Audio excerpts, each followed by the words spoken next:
Bismillah. Assalamualaikum warahmatullahi wabarakatuh.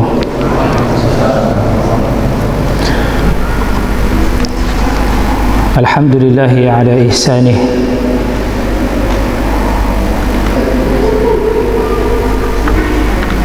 Wa ashhadu an la ilaha illallah wahdahu la syarika lah ta'ziman li sya'nih. Wa ashhadu anna Muhammadan abduhu wa rasuluh ad-da'i ila ridwanih. Wa salatullah wa salamuh ala nabiih wa ala alihi wa ikhwanihi ajma'in, amma ba'd. Alhamdulillah, saudara-saudariku kaum muslimin dan muslimah, ikhwan dan akhwat fillah rahimani wa rahimakumullah. Pertama-tama marilah kita mengucapkan puji syukur kepada Allah tabaraka wa ta'ala atas segala nikmat karunia yang masih Allah Subhanahu wa ta'ala berikan kepada kita semua, sehingga alhamdulillah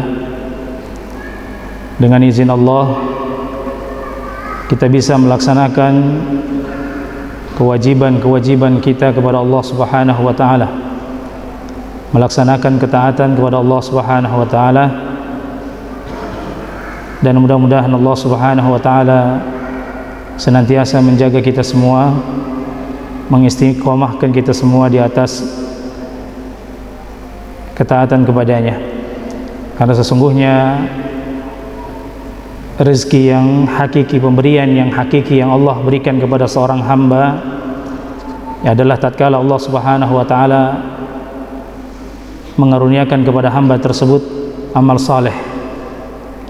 Tidak ada yang lebih berharga yang dihasilkan atau yang diperoleh oleh seorang hamba pada setiap harinya melebihi daripada kesanggupan yang Allah berikan kepadanya untuk bisa beramal saleh, sehingga dia mendapatkan kebaikan di sisi Allah Subhanahu wa ta'ala dan mudah-mudahan ridha Allah Subhanahu wa ta'ala di akhirat kelak. Kemudian salawat dan salam semoga selalu tercurah untuk Nabi kita Muhammad sallallahu alaihi wasallam, kepada seluruh keluarga beliau, seluruh para sahabat, dan juga orang-orang yang senantiasa berjalan di atas jalan mereka semua, jalan as-salaf. Dan mudah-mudahan kita termasuk di dalam orang-orang yang senantiasa berjalan di atas jalan tersebut. Pada kesempatan malam hari ini insyaallah biidznillah kita kembali akan melanjutkan pembahasan atau kajian kita dari kitab Asy-Syarh atau Syarah Ad-Durus Al-Muhimmah Li'ammatil Ummah, penjelasan terkait pelajaran-pelajaran penting untuk umat, karya dari Al-Allamah Syekh Abdul Aziz bin Baz rahimahullahu ta'ala, yang disyarah oleh Syekh Abdul Razak bin Abdul Muhsin Al-Badr hafizahumullahu ta'ala. Pada pertemuan yang sebelumnya kita sudah mulai memasuki penjelasan tentang surah Al-Fatihah, dan sekedar untuk mereview kembali, kita sudah menyebutkan bahwa di sana ada beberapa hal terkait surah Al-Fatihah. Ketika membacanya kita membaca at-ta'awudz,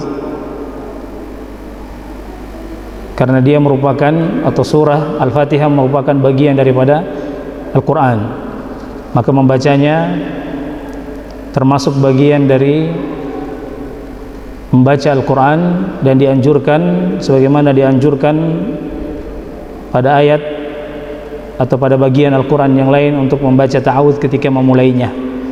Ya, sebagaimana yang Allah Subhanahu wa taala sebutkan dalam Al-Quran, fa idza qara'tal Qur'ana fasta'id billahi minasyaitonir rajim. Ya, apabila engkau membaca Al-Quran wahai Muhammad, maka ya, memintalah perlindungan kepada Allah Subhanahu wa taala. Dan ini merupakan bagian dari yang disyariatkan bagi orang yang membaca bagian dari ayat Al-Quran. Apakah memulai satu surah secara, atau membaca satu surah secara utuh, atau mengambil potongan daripada ayat Al-Quran, maka wajib membaca at-ta'awudz. Kemudian setelah al-isti'adzah ada al-basmalah. Ya, setelah al-isti'adzah ada al-basmalah, yang mana terkait al-basmalah ini, sebagaimana yang sudah pernah kita sebutkan, terjadi khilaf, ya, terjadi perbedaan pendapat di kalangan para ahli ilmu, dari kalangan ahli tafsir, terkait apakah basmalah ini termasuk bagian dari surah Al-Fatihah atau bukan. Dan khilaf dalam masalah tersebut sampai berimplikasi terhadap khilaf terkait bacaan basmalah dalam salat pula. Wallahu ta'ala alam. Dalam penjelasan yang kita sebutkan lalu, kita mengambil penjelasan yang merajihkan bahwa basmalah bukan bagian dari surah Al-Fatihah, tapi dia adalah ayat di dalam Al-Quran, di surah An-Naml ayat 30. Innahu min Sulaiman, innahu bismillahirrahmanirrahim. Kemudian ya, basmalah ini merupakan bentuk isti'anah, ya. Ketika diucapkan di awalnya merupakan bagian daripada bentuk isti'anah seorang hamba. Apa itu isti'anah? Isti'anah adalah bentuk permintaan pertolongan dari Allah Subhanahu wa taala, agar Allah Subhanahu wa taala ya membantu bacaan yang akan dibaca setelah membaca basmalah ini. Dan basmalah disyariatkan bukan hanya ketika di awal membaca sebuah surah dalam Al-Quran, termasuk juga ketika kita mengerjakan amal-amal yang baik, amal-amal yang saleh, sebagaimana yang sudah pernah kita jelaskan. Kemudian kalimat Allah, ya, di dalam basmalah itu sendiri, Allah, Ismullah Al-A'zam. Dan Allah Subhanahu wa taala, nama Allah itu merupakan, kalau di sini dikatakan maknanya Dzul Uluhiyah wal Ubudiyah. Jadi nama yang menunjukkan keberhakan dia untuk diibadahi dan disembah oleh hamba-hambanya, oleh makhluknya, ya, semuanya. Jadi dari namanya saja, nama Allah itu sendiri sudah menunjukkan keberhakan. Allah bimakna ma'luh, al-ma'luh bimakna ma'bud. Jadi Allah maknanya adalah yang yang diilahkan atau yang diibadahi, dan ma'luh artinya yang ma'bud, yang disembah. Dan dikatakan ilah ketika dia disembah, ya, dikatakan ilah ketika dia disembah. Dan ilahul haq, ilah yang benar itu cuma Allah tabaraka wa taala. Adapun ilah-ilah yang disembah selain Allah banyak.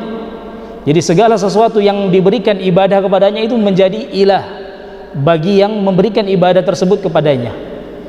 Tapi ilahul haq itu hanya Allah. Makanya dalam kalimat tauhid kita mengucapkan la ilaha illallah. La ilaha bentuknya nafi, bentuknya nafi. Ismullah nafiyul jins,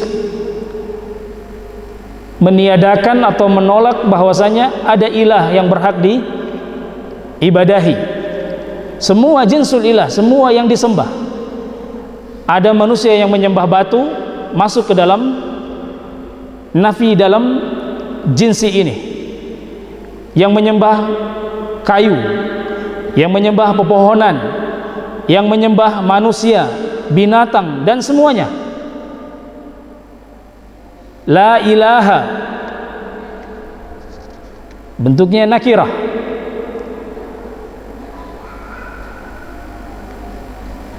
Dan di situ yufidul umum inafil jins, untuk meniadakan dan menolak semua jenis yang disembah. Dan ini rukun yang pertama dalam kalimat tauhid. Kemudian datang setelahnya itsbat illallah. Dan makna la ilaha illallah, la ma'budu bihaqqin illallah. Ya, tidak ada yang berhak untuk diibadahi.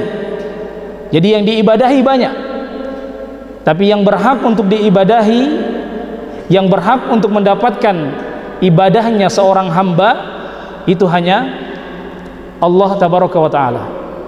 Jadi makhluk-makhluk Allah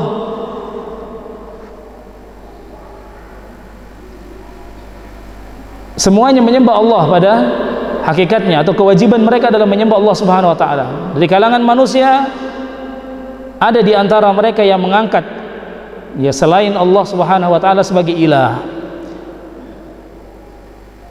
Dan bentuk pengangkatan seorang hamba atas sesuatu menjadi ilah itu pada saat dia memalingkan sebuah ibadah kepadanya. Makanya dikatakan tentang asyirku itu adalah sarful ibadati li ghairillah, memalingkan sebuah bentuk ibadah kepada selain Allah.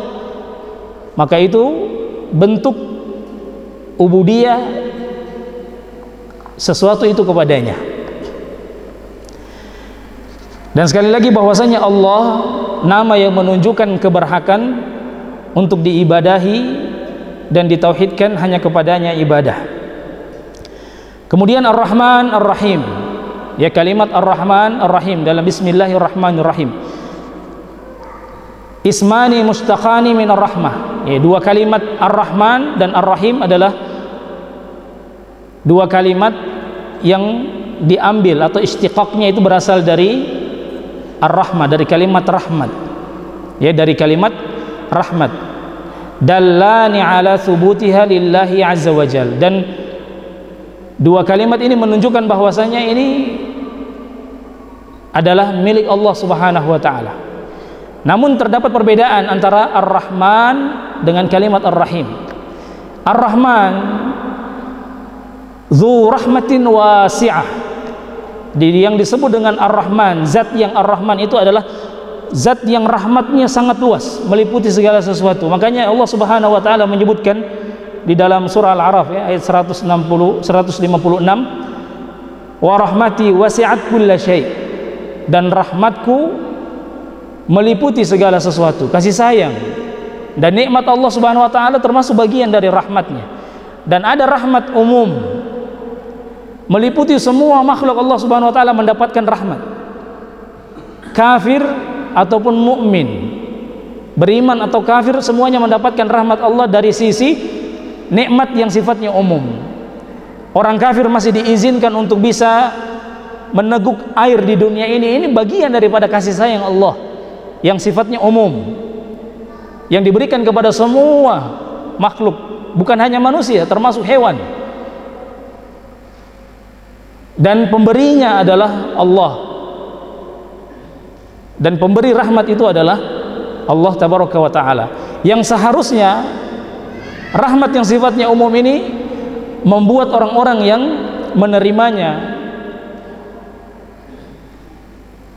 memberikan kepada Allah subhanahu wa ta'ala ubudiyahnya. Jadi bentuk rububiyah Allah subhanahu wa ta'ala atau af'alullah tabaraka wa ta'ala itu yastalzimu tauhidul uluhiyah.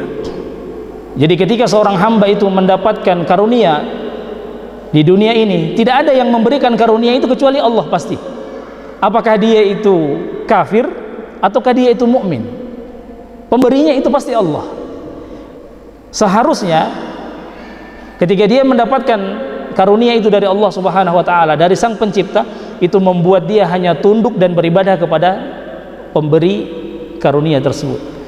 Makanya orang yang mengakui Allah sebagai Rabb, pemberi, pencipta, pemberi rizki, yang menghidupkan dia, memelihara dia, itu mengharuskan dia untuk mengibadahi Allah Subhanahu wa taala.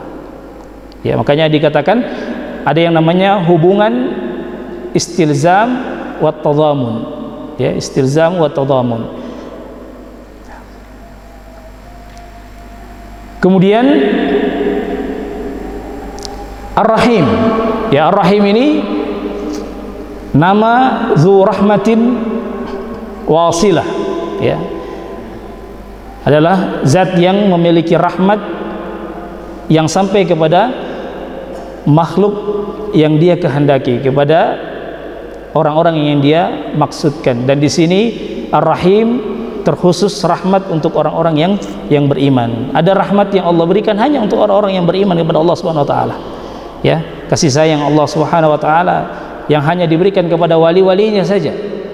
Dan wali-wali Allah adalah orang-orang al-mu'minun al-muttaqun, orang-orang yang beriman dan bertakwa kepada Allah Subhanahu wa taala. Kemudian kalimat alhamdulillah, ya, kalimat alhamdulillah ini merupakan as-sana'u 'ala Allahi ma'al hubbi. Ini bentuk pujian yang diutarakan oleh, ya, seorang hamba ketika dia salat, alhamdulillah rabbil alamin. Ya, ini adalah bentuk as-sana' ma'al hub, pujian yang muncul, yang dia tujukan kepada Allah Subhanahu wa taala, yang dibarengi dengan rasa cinta dia kepada al-mamduh, yang dia puji. Ya, as-sana' 'ala Allah azza wa jalla ma'al hub. Rabbil alamin, ya, Rabbil alamin kita sudah pernah sebutkan juga. Ini terkait rububiyah Allah Subhanahu wa taala. Ya, dan yang dimaksud dengan rububiyah adalah af'alu Allah, af'alul khaliq. Semua perbuatan yang merupakan perbuatan yang tidak mungkin dilakukan oleh selain Allah, maka itu adalah, ya, perbuatan atau bentuk rububiyah Allah Subhanahu wa taala. Seperti mencipta, ya, menghidupkan, mematikan, ini tidak mungkin dilakukan oleh selain Allah. Ya, dan semua orang mengakui hal tersebut. Mukmin ataupun kafir mengakui bahwasanya alam semesta ini ada penciptanya. Ya, orang mukmin atau orang kafir semuanya mengakui bahwasanya alam semesta ini ada penciptanya. Dan keyakinan bahwasanya alam semesta ini ada pencipta menunjukkan keyakinan tentang kerububiyahan Allah tabaraka wa taala. Yang sekali lagi, bentuk keyakinan tersebut mengharuskan hamba yang meyakini bahwasanya kalau tidak ada pencipta selain Allah, seharusnya dia tidak menyembah kecuali hanya kepada Allah Subhanahu wa taala semata. Baik, kemudian berulang lagi Ar-Rahmanur Rahim, ya. Sama seperti yang kita sebutkan tadi. Selanjutnya masuk kepada kalimat Maliki Yaumiddin, ya, Maliki Yaumiddin, ya, penguasa hari pembalasan. Ada bacaan yang dibaca dengan bacaan Malik dengan mat, ya, pada mimnya Maliki Yaumiddin, ada dengan bacaan Malik, dan dua-duanya qiraahnya benar, hanya dalam qiraah, ya, Hafs an Asim dibaca Malik, bukan dibaca Malik. Jadi ketika kita membaca dengan bacaan pada umumnya Indonesia, kita membaca Malik dalam ayat di surah Al-Fatihah ini. Dan Malik Yaumiddin sejalan dengan nama Allah Subhanahu wa taala yang disebut dengan Ad-Dayyan. Ya, Ad-Dayyan ini adalah nama Allah Subhanahu wa taala yang artinya Al-Mujazi wal Muhasib. Zat yang akan memberikan balasan dan zat yang akan memperhitungkan, ya, segala amal atau menghisap segala amal.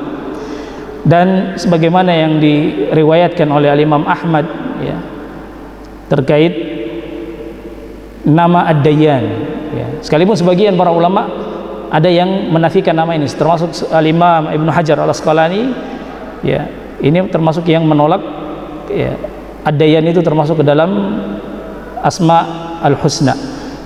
Tapi sebagian yang lain seperti Imam Ibnu Qayyim dalam Nuniyah beliau, kemudian Imam Ibnu Manda, Imam Al-Qurtubi itu menegaskan tentang Ad-Dayyan ini bahwa sesungguhnya ini merupakan salah satu di antara nama Allah Subhanahu wa taala yang artinya Al-Mujazi wal Muhasib, zat yang maha membalas ya, dan juga memperhitungkan atau melakukan hisab terhadap setiap amalan yang dilakukan oleh manusia.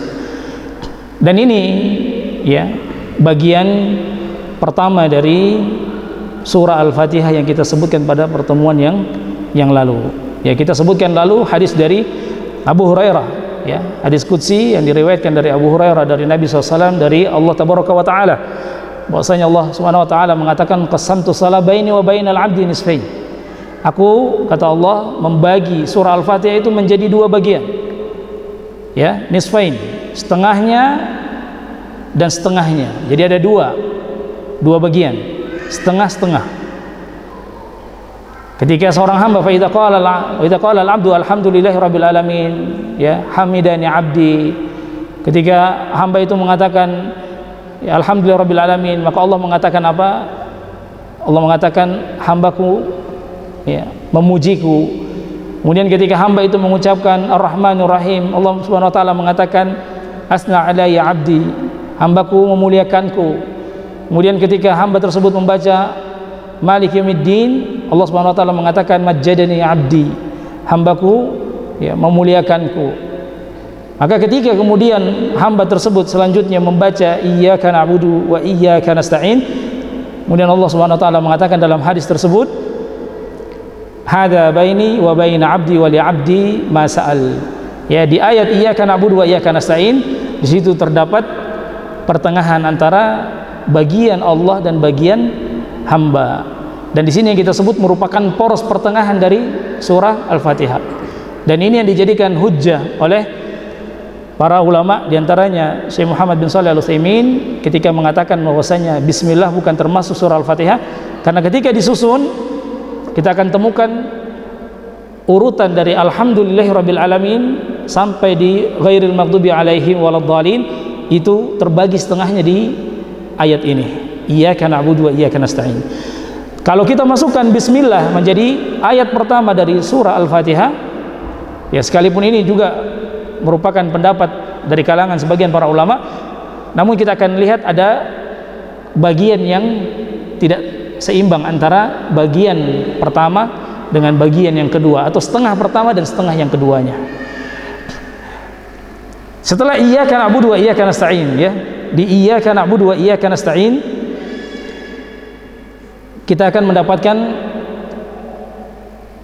kalimat setelahnya ihdinas siratal mustaqim.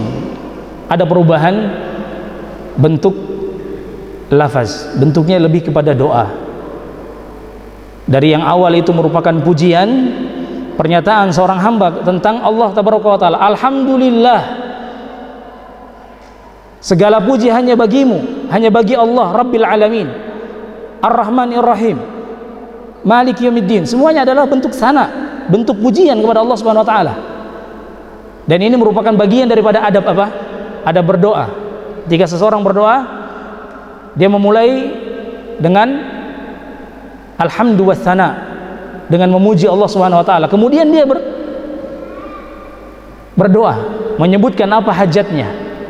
Jadi dari surah Al-Fatihah ini kita belajar juga adab dan bagaimana cara berdoanya seorang hamba.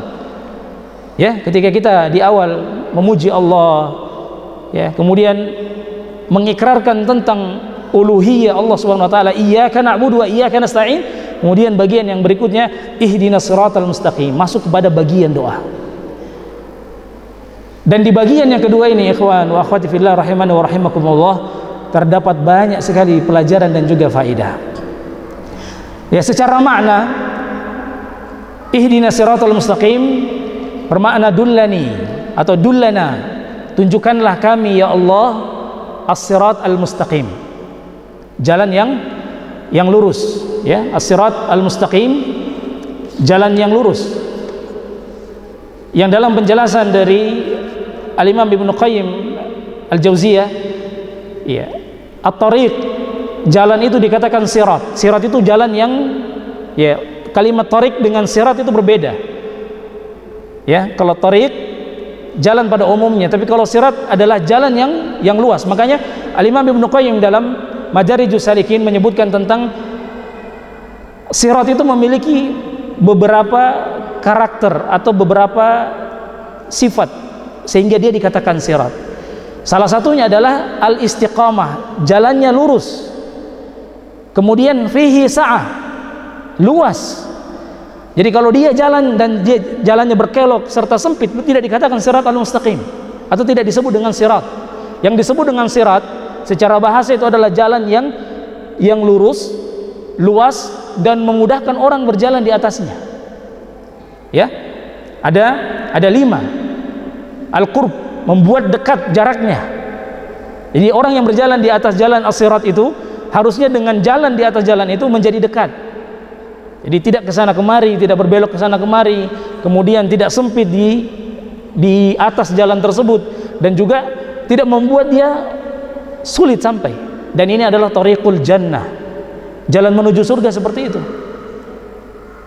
Jalan al-haq yang mengantarkan manusia kepada surga Allah Subhanahu wa taala adalah jalan yang luas, lurus, dan mendekatkan antara tujuan yang kita maksudkan, yang kita tuju.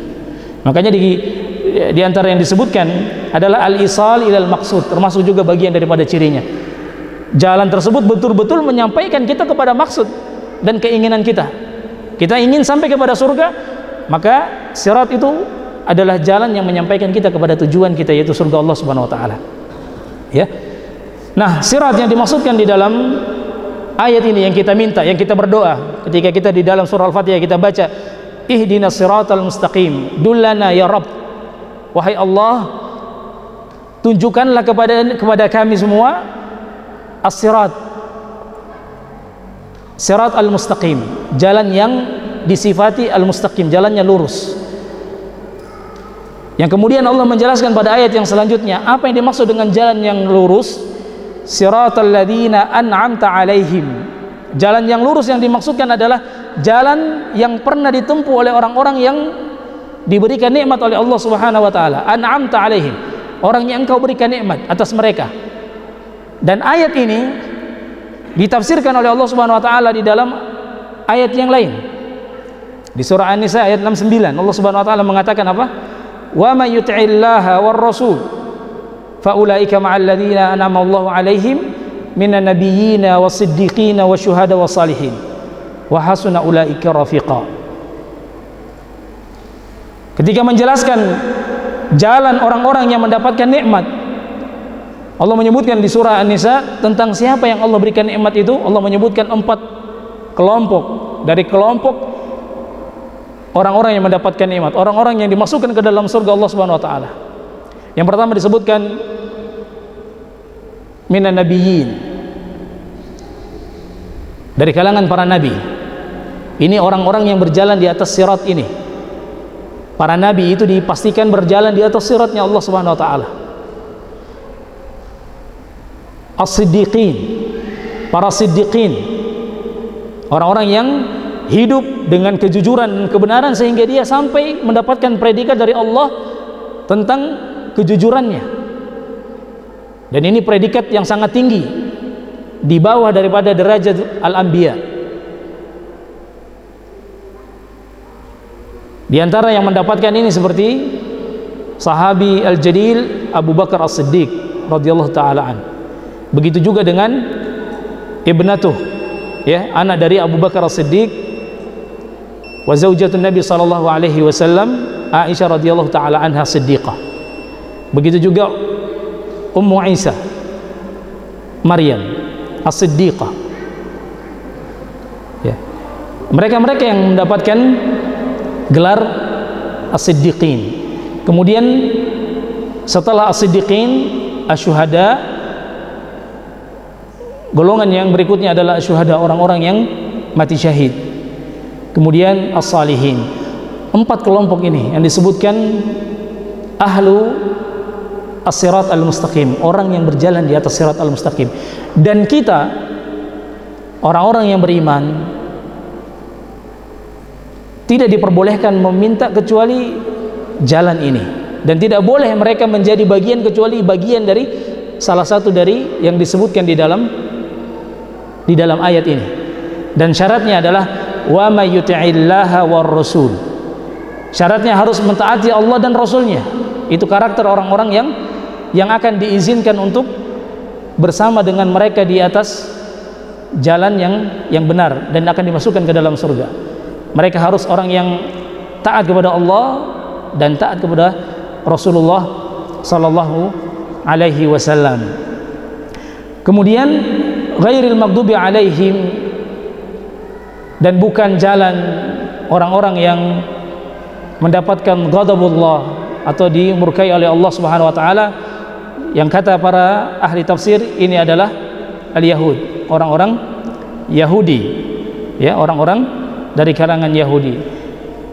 Waladhdallin, dan bukan jalannya orang-orang yang sesat, ahlul dhalal, dan yang dimaksudkan di situ adalah orang-orang Nasrani. Ya, mereka dhalal, mereka sesat. Ya, sekalipun sebenarnya kedua-duanya, Yahudi dan juga Nasrani, adalah masing-masing memiliki jenis ghadab dan jenis dhalal itu sendiri. Yahudi ahlul dhalal, sama seperti Nasrani. Nasrani juga ahlul ghadab, mendapatkan kemurkaan Allah Subhanahu wa taala juga. Namun para ulama menyebutkan bahwasanya orang-orang Yahudi itu lebih berhak disifati dengan al-maghdub alaihim, mendapatkan murka dan kemarahan Allah Subhanahu wa taala li mukhalafatihimul haq ba'da ma'rifatiha.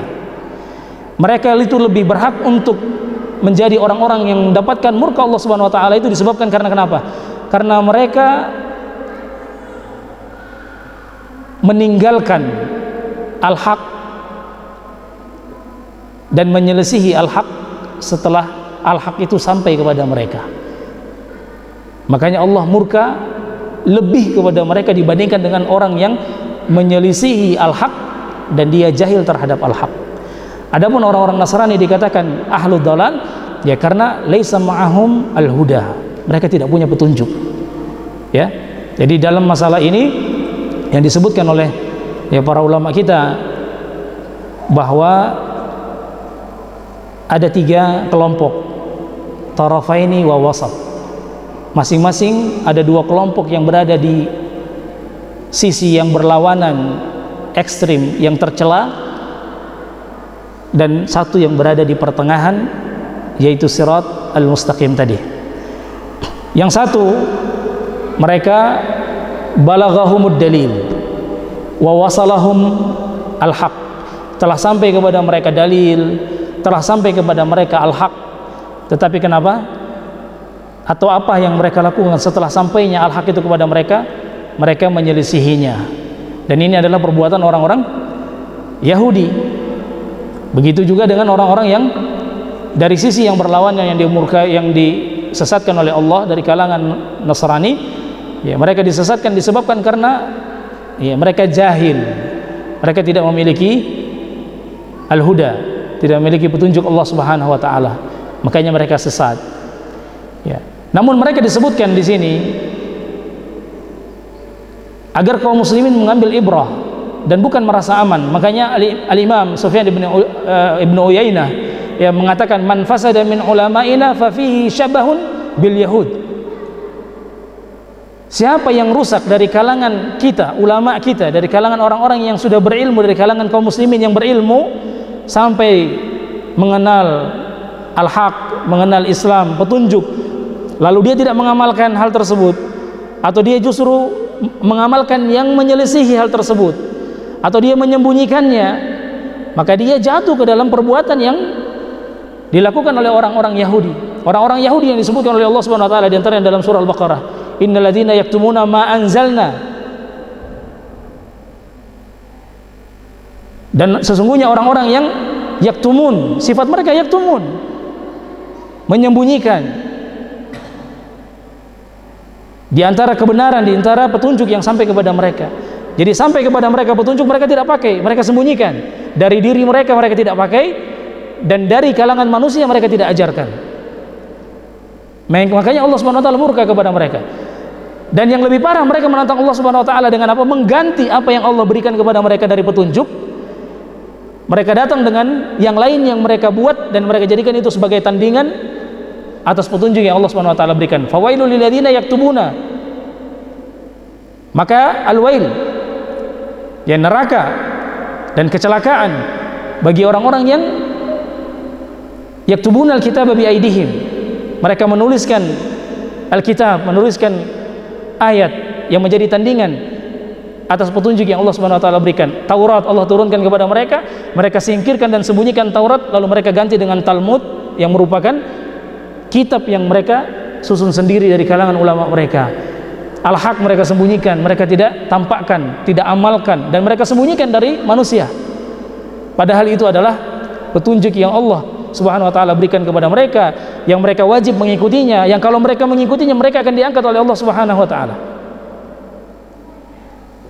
Dan manusia, kaum muslimin juga berkewajiban untuk mengikuti al-haq sebagaimana orang-orang Yahudi diperintahkan mengikuti al-haq. Dan ketika orang-orang Islam menelantarkan Al-Quran atau berpaling dari Al-Quran atau lebih mengamalkan selain daripada Al-Quran dan mengganti amalan Al-Quran, maka kata Sufyan bin Uyainah, fa fihi syabahum bil yahud, maka mereka sedang mengerjakan amalan yang seperti dan serupa dengan orang-orang Yahudi. Begitu juga dengan man fasada min ubadina, dan barang siapa yang rusak dari kalangan ahli ibadah kita, orang-orang Islam. Bagaimana rusaknya ahli ibadah dari kalangan orang-orang muslim? Mereka beribadah walaysa ma'ahumul ilm, mereka beribadah tetapi ibadah yang mereka kerjakan tidak dibangun di atas ilmu. Sama hal dengan kondisinya orang-orang Nasrani. Makanya Sufyan bin Uyainah mengatakan, man fasada min ubadina fa fihi syabahum bin nasara.